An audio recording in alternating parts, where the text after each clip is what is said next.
They had an alarming crash and burn with the Raw ratings this week. 2.3 million overnight viewers. But that wasn't the story. The story was the drop of over 400,000 viewers from hour 1 to hour 2.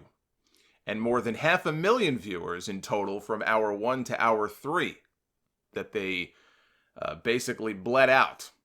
Just 2.1 million viewers for that third hour. For a comparison, I went and looked it up. The same episode of Monday Night Raw last year, April 23rd, 2018, did 3.1 million overnight viewers. And that show was a drop of over 500,000 people from the week before that. So that 3.1 million was probably considered a bad number. Now it's 2.3 million. And that third hour from that show last year did 2.8 million viewers. That's a drop of 464,000 viewers from hour 1 to hour 3. And that show, too, was up against the NBA playoffs. The game they were up against this week did under 3 million viewers. So you can't use that as an excuse to just explain away a bad number this week. But you look at those numbers and you see the continuing trend downward. And I joked on Twitter about that hour 3 plummet corresponding to Baron Corbin being in the main event. And I do think he is poison in the main event. As a heel, he's fine. And he gets heat in the buildings, but that shouldn't be in main events. That shouldn't, he should be kept out of main events. But I was only half joking when I blamed him. AJ Styles, well, the people have pointed out, well, AJ Styles was in that match too. You're right, he was. Guess who else wrestled in that third hour? Becky Lynch. And, Becky Lynch is the woman who headlined this year's WrestleMania. This company does not have a Baron Corbin problem. This company has an overexposure problem. They have a creative problem. Not being able to keep people engaged with the show, no matter how good some of the matches might be. But it isn't just a Raw problem. WWE released its first quarter financial earnings this week. Revenue was down from the same period last year, but the things that really jumped out at me were, and I, when it comes to the revenue being down as compared to last year, things like that could have to do just with more spending. If they're spending more money on things, then yes, they're probably going to be down. I'm not even concerned about that. All the headlines about the revenue drop, and obviously the stock price reacted poorly to that.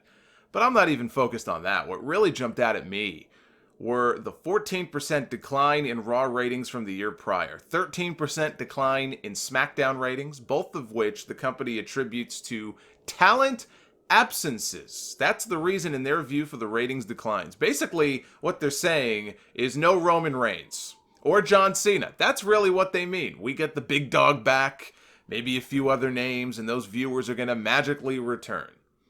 Talent absences. There's an absence of talent, all right. I'm not sure it's just in the ring, though.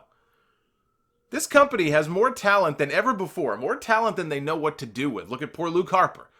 They've got guys under contract sitting in the back, sitting at home. They don't know what to do with half these people. They've got more talent than ever before.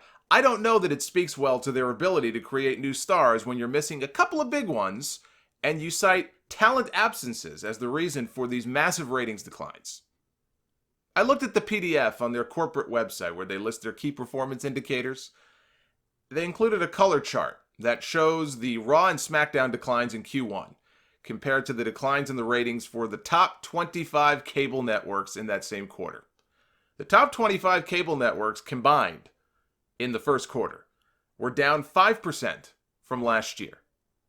Raw and SmackDown were down 14 and 13% respectively. So TV may have been down, but WWE was down a lot more. And that top 25 average may well have been skewed a little bit by Raw and SmackDown being so low, considering that WWE is still among the top rated shows on cable every single week. They don't have a stranglehold on the number 1 spot or the number 2 spot like they used to, but they are still in the top mix. So that 5% may have been a little lower had WWE not been down by so much. But here's another scary number. So that's scary enough.